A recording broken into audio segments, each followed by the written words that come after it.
Para quem presenciou o final dos anos 80 e início dos anos 90 no Brasil, não tem como esquecer de um dos momentos mais desafiadores que tínhamos na época, as idas ao supermercado. Não é exagero, na época os funcionários das lojas remarcavam os produtos na sua frente, antes mesmo de que você os pegasse na prateleira e colocasse no seu carrinho. Hoje em dia, é quase surreal imaginar essa cena, não é mesmo?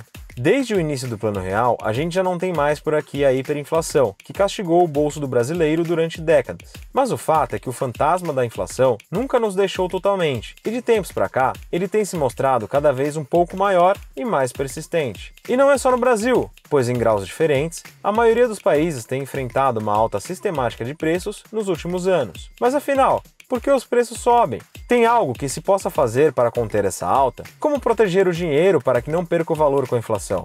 Se você também tem essas dúvidas, continue assistindo esse vídeo. O que é inflação? Inflação é simplesmente a alta generalizada de preços de bens e serviços em um determinado período, ou seja, ela não se refere a um ou outro preço que subiu, mas a um conjunto de itens que chamamos de cesta de produtos. E o que tem dentro dessa cesta? Basicamente, todos os itens essenciais que consumimos, como alimentação, moradia, saúde, transporte, educação e outros gastos pessoais. O que determina quais itens farão parte dessa cesta é justamente os hábitos de consumo da população. Isso significa que quando mudamos esses hábitos, mudam também os componentes que se utilizam para medir a inflação. Quais as causas da inflação? O reflexo da inflação é um só, a alta de preços, que acaba desvalorizando a nossa moeda. Porém, ela acontece por diversos motivos, e aqui a gente vai falar sobre um ou dois mais importantes: o aumento da demanda e o aumento dos custos. A inflação de demanda acontece em momentos de economia aquecida.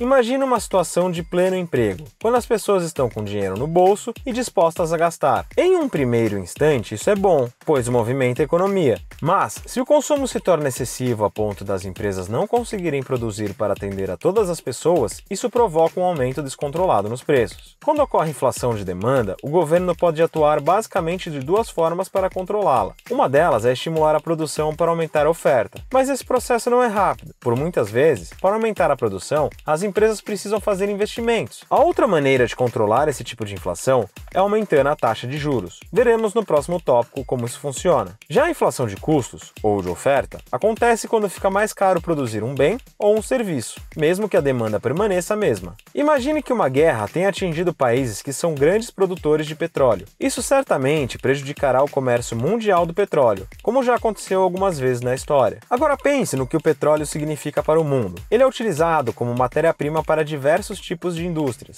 e também influencia o preço dos transportes. Logo, tudo que mexe com petróleo acaba gerando reflexos não só na bomba de combustível, mas em inúmeros setores da economia. Aqui a gente deu o exemplo do petróleo, mas podemos aplicar a mesma lógica a qualquer produto que por algum motivo fique mais raro no mercado. Quando um item fica menos disponível, o seu preço aumenta, e isso é a inflação de custos. Inflação e taxa Selic, o que as duas coisas têm a ver?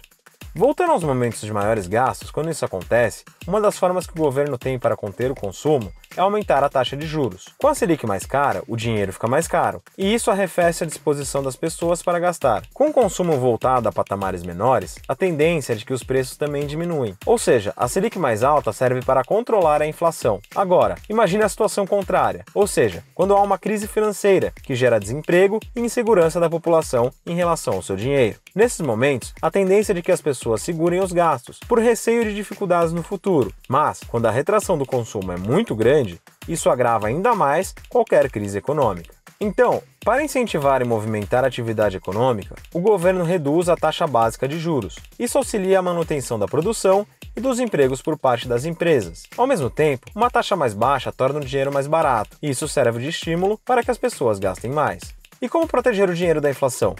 Ok, entendidas as causas da inflação, vamos ao mais importante. O que fazer com o dinheiro quando os preços estão subindo? A melhor forma de proteger o dinheiro da inflação é justamente investindo em algum título atrelado a um índice inflacionário. Nesse caso, o mais comum são os investimentos que seguem o IPCA, o principal índice de inflação do Brasil. Algumas das alternativas disponíveis são Tesouro IPCA+, CDB atrelado ao IPCA, fundos de inflação, também conhecidos como fundos IMAB.